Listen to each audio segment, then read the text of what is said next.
नमः पार्वती पतये हर हर महादेव।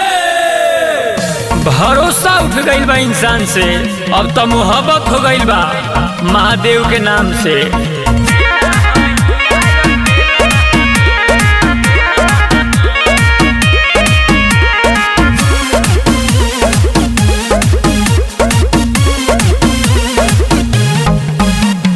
भोला जी के भगती में चूर रहिला, प्यार या मोहब्बत से दूर रहिला।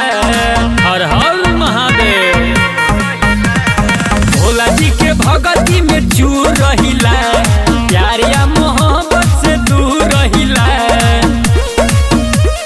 प्रभु के सेवा में लागल बानी, त्याग देनी बदमाशी के। हम चेला अकेला हई शिव शंकर अविनाशी के।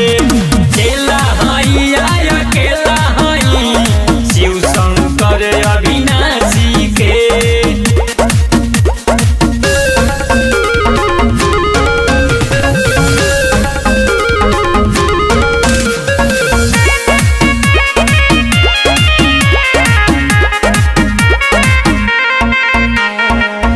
छोड़ देनी माया मोह मोहब्बत हो, पूछ के न बाटे अब जरूरत हो। भोला भंडारी के सहारा बा, इनका से कोई नहीं प्यारा बा। बसलनी अब रोम रोम कैलाशपति कैलाशी के। हम अकेला हई यार चेला हई शिव शंकर अविनाशी के। चेला हई यार अकेला हई शिव शंकर अविनाशी के।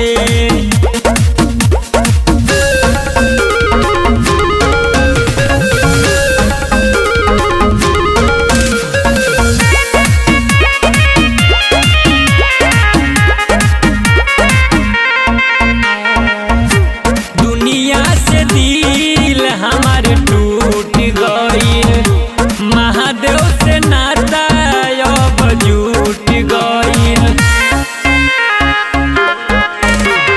कोई पे न अब विश्वास होई, विजय प्रकाश ना निराश होई। देवघर जलवा ढार के आईनी, बाकी बधमावा काशी के।